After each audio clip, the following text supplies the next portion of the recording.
History, Chapter 6, Section 2, Origins of Hinduism. As Aryan society became more complex, their society became divided into groups. For the most part, these groups were organized by people's occupations. Strict rules developed about how people in different groups could interact. As time passed, these rules became stricter and became central to Indian society. The Varnas.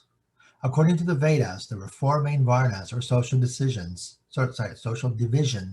in Aryan society. These Varnas were Brahmins or priests, Kshatriyas or rulers and warriors, Vaishyas or farmers, craftspeople and traders, and Sudras or laborers and non-Aryans. The Brahmins were seen as the highest ranking because they performed rituals for the gods. This gave the Brahmins great influence over the other Varnas. As the rules of interaction between the Varnas got stricter, the Aryan social order became more complex. In time, each of the four Varnas in Aryan society was further divided into many castes or groups. This caste system divided Indian society into groups based on a person's birth, wealth, or occupation. At one time, 3,000 separate castes existed in India. The caste to which a person belonged determined his or her place in society. However, this ordering was by no means permanent. Over time, individual castes gained or lost favor in society as caste members gained wealth or power. On rare occasions, people could change caste. To keep their classes distinct, the Aryans developed sutras, or guides, which listed all the rules for the caste system. For example, people were not allowed to marry anyone from a different class. It was even forbidden for people from one class to eat with people from another. People who broke caste rules could be banned from their homes and their castes, which would make them untouchables. Because of these rules, people spent most of their time with others in the same class. So how did a person become a member of a caste? That's a reading check. Quick facts, the Varnas. The Brahmins. Brahmins were India's priests and were seen as the highest Varna.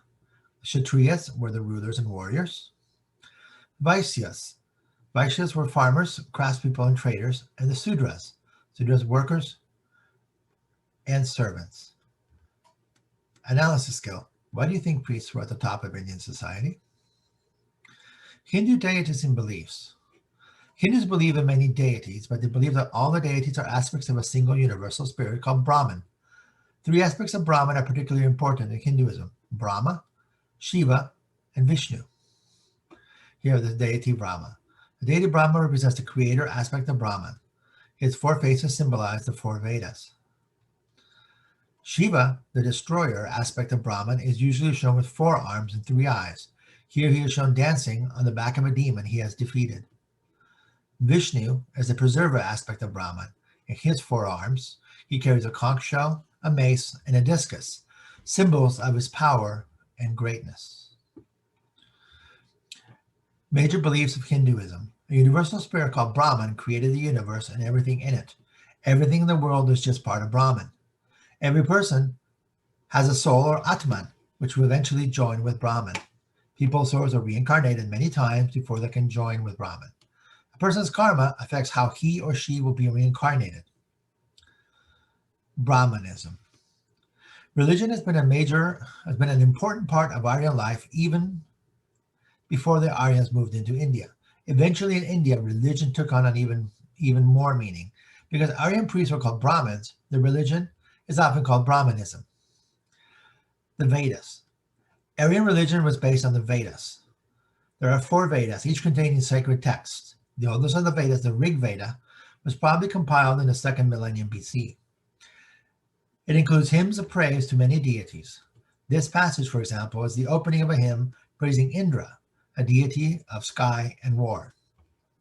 The one who was first and possessed of wisdom when born, the god who strove to protect the gods with strength, the one before whose force the 2 worlds were afraid because of the greatness of his virility. He, O people, is Indra. And that is from the Rig Veda. Vedic texts. Over the centuries, Aryan Brahmins wrote down their thoughts about the Vedas. In time, these thoughts were compiled into collections called Vedic texts. One collection of the Vedic texts describes Aryan religious rituals. For example, it describes how sacrifices should be performed. Priests place animals, food, or drinks to be sacrificed in a fire. The Aryans believed that the fire would carry these offerings to the deities. A second collection of Vedic texts describes secret rituals that only certain people could perform. In fact, the rituals are so secret that they had to be done in the forest, far from other people. The final group of Vedic texts are the Upanishads, most of which were written down by about 600 BC. These writings are reflections on the Vedas by religious students and teachers. Reading check. Finding main ideas. What are the Vedic texts? Hinduism develops. The Vedas, the Upanishads, and other Vedic texts remain the basis of Indian religion for centuries. Eventually, however, these ideas of these sacred texts began to blend with other ideas from other cultures.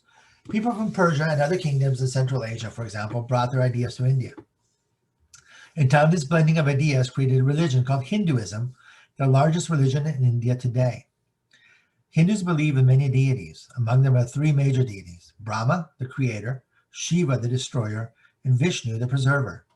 At the same time, however, Hindus believe that each deity is part of a single universal spirit called Brahman. They believe that Brahma created the world and preserves it. Deities like Brahma, Shiva, and Vishnu represent different aspects of Brahman. In fact, the Hindus believe that everything in this world is part of Brahman. According to Hindu teachings, every human has a soul, or Atman, inside them. This soul holds a person's personality, the qualities that make them who they are. Hindus believe that a person's ultimate goal should be to reunite that soul with Brahman, the universal spirit.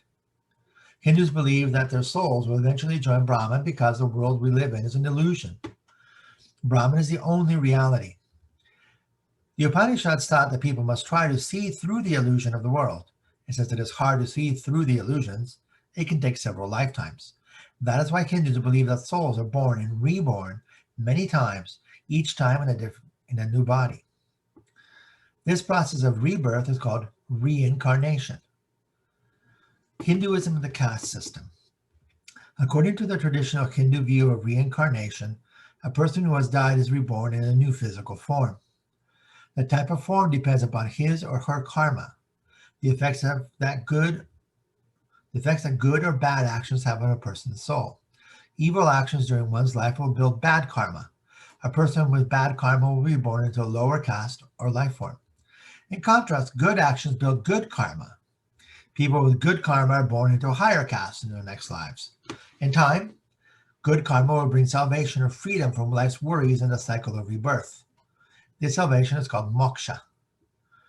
Hinduism taught us that each person has a duty to accept his or her place in the world without complaint. This is called obeying one's dharma.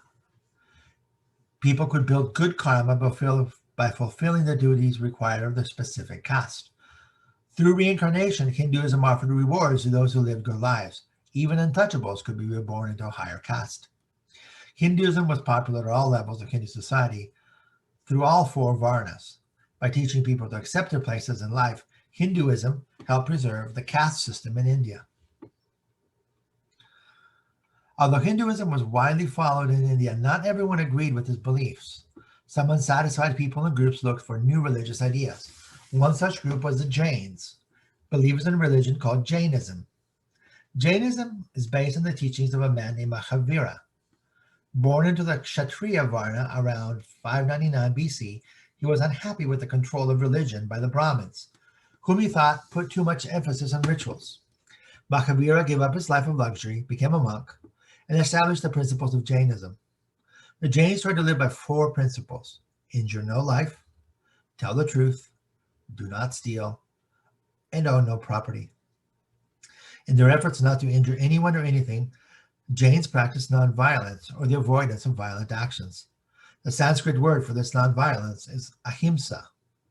Many Hindus also practice ahimsa. The Jains' emphasis on violence comes from their belief that everything is alive and part of the cycle of rebirth. Jains are very serious about not injuring or killing any creature: humans, animals, insects, or even plants. They do not believe in animal sacrifice like the ones the ancient Brahmins performed. Because they don't want to hurt living things, Jains are vegetarians. They do not eat any food that comes from animals. In modern times, nonviolence has been a powerful tool for social protest. Mohandas Gandhi led a long nonviolent struggle against British rule in India. This movement helped India win its independence in 1947. About 10 years later, Martin Luther King adopted Gandhi's nonviolent methods in his struggle to win civil rights for African Americans. Then in the 1960s, Cesar Chavez organized a campaign on nonviolence to protest the treatment of farm workers in California. These three leaders proved that people can bring about social justice without using violence.